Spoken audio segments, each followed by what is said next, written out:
Hello, this is Joshua from Section 5, first year full-time MBA, and I was reading the third lecture. I was reading the third Harvard Business Review on HTC, and I noticed it could be a bit overwhelming for those who are not used to mobile industries. Personally, I'm a huge fan of these mobile gadgets, especially cell phones. I used to switch cell phones all the time, every year. So yeah, I just wanted to create something like a slide very briefly to help you understand more about what's going on. And it's also because I personally like talking about cell phones. And also now you know that I basically have nothing much to do on Sunday morning. So yeah, I just make this quick and sweet, easy to understand. So hopefully you can get a lot of stuff out of it. So let's talk about HTC Quietly Brilliant. There used to be this really gigantic devices called the personal digital assistants. It runs its own the operating systems. It also used to run the Windows CE. You see this familiar Windows logo? Yep.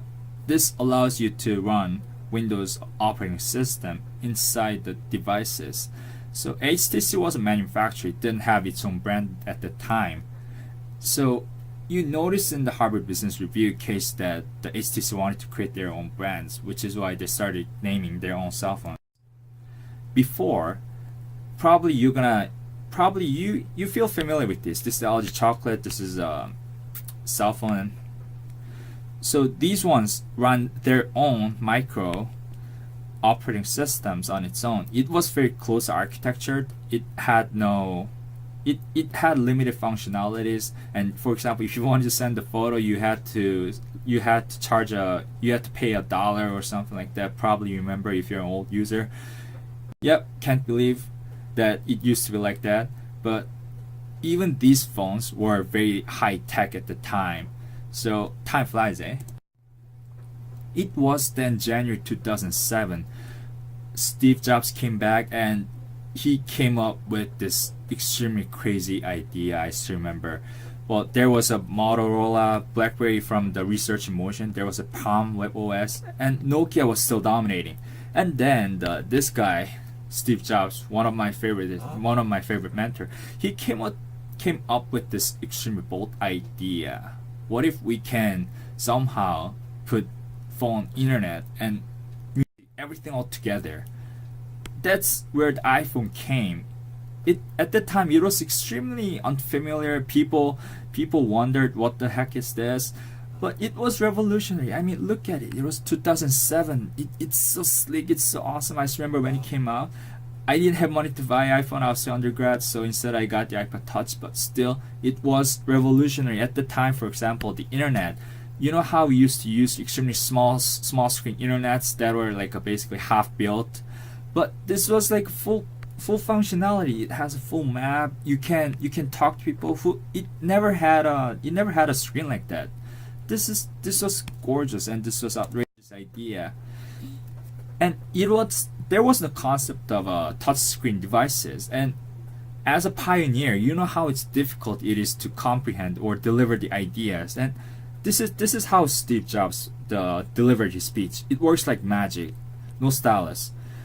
At the time, many of the PDA devices relied on the capacitor. Well, more like a tactile the stylus technologies. So Jobs wanted to get rid of this thing. He hated it. Of course, now we know that the Galaxy Note is still dominating. Surface Pro also still has stylus, is still of good use. But he was going the right direction. As you know, iPhone extremely accurate. And at that time, there was no device which was so accurate, so smooth. It was incredible. Multi-finger gesture, what the hell is that? No one knew about what it was. So now you know why what Jobs did was incredibly difficult to handle, and he managed to do that. Phone, email, internet, combining all these ideas into one. That kind of concept never existed. Here's a code: iPod, a phone, and the internet communicator all together. These are not three separate devices. I advise you to go to YouTube and check out the video on the iPhone announcement 2007. So this basically changed the entire scope of the smartphone, the cell phone market. And then there comes 2008. Google wanted a share of it. They wanted a piece of this market. They knew that they could take part of it. And here's the thing about the developers or people from engineering or information technology. They don't like getting constrained by the rules. They want to remain creative. They want to continue exploring. They like playing with their own toys. So which is why the only downside with the Apple stuff is that it's very close architecture, meaning you have to be in Apple's environment. So you have to continue using, for example, when you use Apple iPhones, you have to use iTunes to move around your movies or music and so on. And some developers, some engineers hate that because they want to continue exploring. That's the nature. That's the nature of an engineer such as myself, or the people belonging to the technology industry, which is why they came up with this open architecture or open source called Android. And HTC was their first partner who came up with the very first Android operated phone called HTC G1, as you see in the Harvard Business Case. Now this was HTC's very popular the rolling ball. It's like those trackballs that the BlackBerry used to have, probably still does.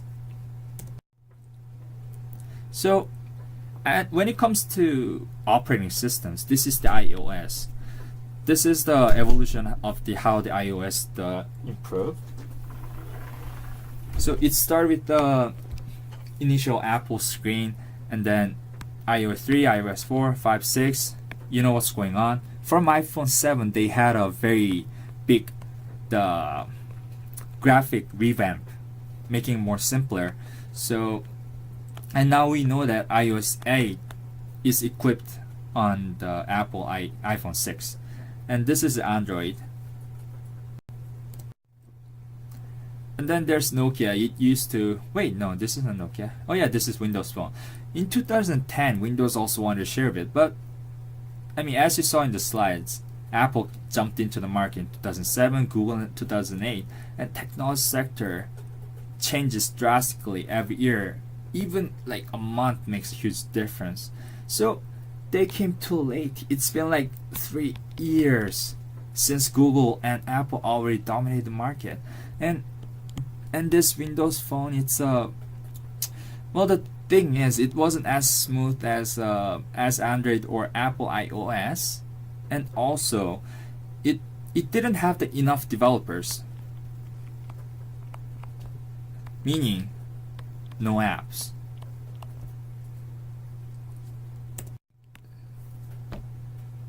Now, does this seem familiar? This is actually Windows. This is Windows Phone. Nokia ditched their Symbian and they decided to go with their Windows Phone, Windows OS for their Nokia, but it didn't do so well. And as a result, they had to sell their business to Microsoft. Samsung.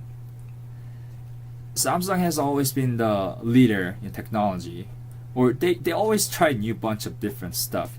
And you'll notice that this Harvard Business Case discusses the 2012, and from the way I see it, it was like written around 2011 because they do not talk about the Galaxy S3, but they only talk about the Galaxy S2.